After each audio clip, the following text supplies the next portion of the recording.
शिवराला इकडे येऊ दे, इकडे.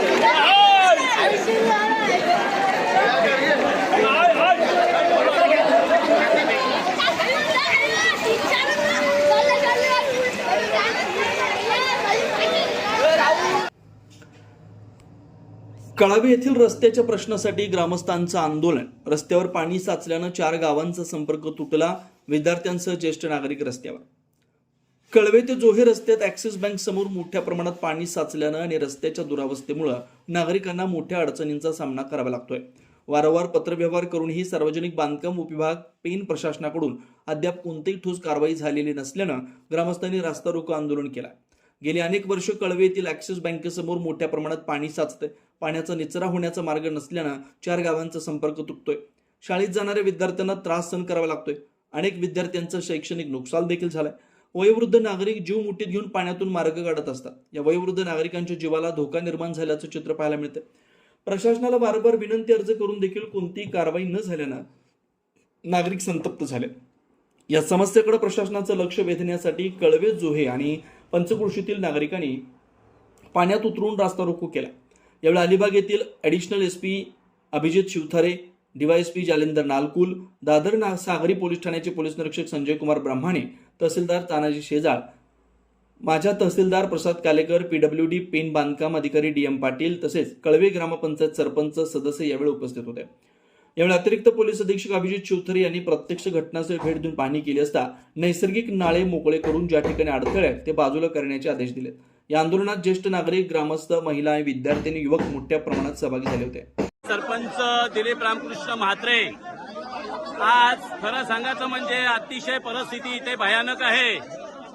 गेल्या 2 वर्षात सातत्याने PWDला पत्रव्यवहार करून, पोलीस स्टेशनला पत्रव्यवहार करून, आमदार साहेबांना पत्रव्यवहार करून, संपूर्ण खात्याला पत्रव्यवहार करून सातत्याने या ॲक्सिस बँकेची जी पाण्याची समस्या आहे ती आजपर्यंत तिचा निचरा कधीही झालेला नाही.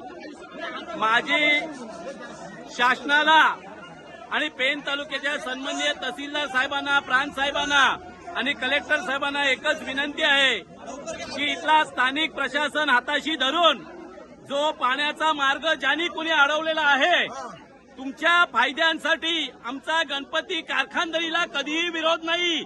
गेल्या सातत्याने 4 वर्ष मी एसटीच्या प्रवासासाठी भांडत आहे, परंतु गणपती कारखानदारीमध्ये एक येणारी एसटी 2-2, 3-3, 4-4 तास लेट होतो. वारंवार एसटीवाल्यांची तक्रारी होतात. सतत प्रशासनाशी भांडायला लागतोय. फक्त तुम्ही तुमचा फायदा बघता. माझा कुठल्याही कारखानदारीला विरोध नाही, फायद्याला तुमचा विरोध नाही, परंतु आपला ज्यावेळी स्वतःचा फायदा बघत असताना पुढे राहणारी 4 गावं यांचाही सुद्धा तुम्ही गणपती कारखानदारी विचार करायला पाहिजे. पूर्वीपासून जाणारा जोहेगाव पासून पाणी इथपर्यंत यायचा, तो पाणी प्रत्येक गल्लीतनं 5 व्हायचा त्या मोऱ्यातनं. आज तोच पाणी बंद केल्यामुळे या ॲक्सिस बँकेजवळ इथं पाण्याचा निचरा होत नाही आणि त्याचा आज सर्वसामान्य जनतेला, 4 गावांच्या जनतेला त्रास होतोय.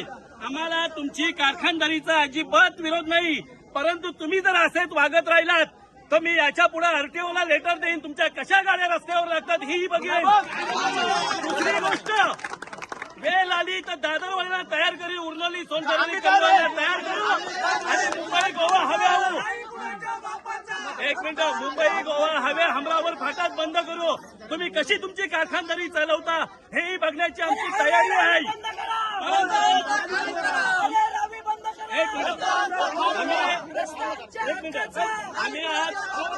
आज आम्ही प्रेमाने तुम्हाला सांगतो दादा, ज्या पाण्याच्या रहदारीचा मार्ग आहेत ते तुम्ही मोकळे करा.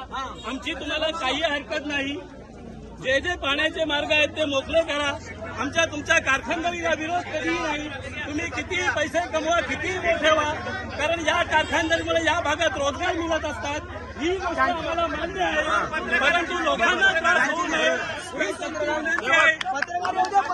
कळव्याचे जोहे या गावचा रस्ता आहे.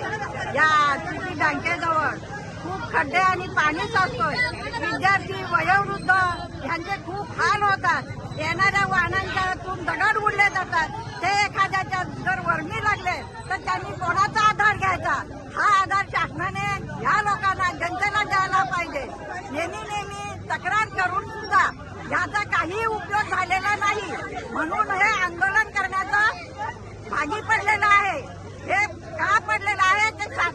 जाणून घ्यायचा आहे. काल पीडब्ल्यूडीची लोक आली होती पण त्यांनीही काही उपचार केलेला नाही. हा कशासाठी? आणि तुम्ही जर खरोखर बघितलं तर ह्या रस्त्याला दोन्ही बाजूंनी दगडांची पिचिंग होती आणि हा रस्ता किती मोठा होता. त्यावेळेला सुद्धा ही लोक, हे विद्यार्थी या घाणीतून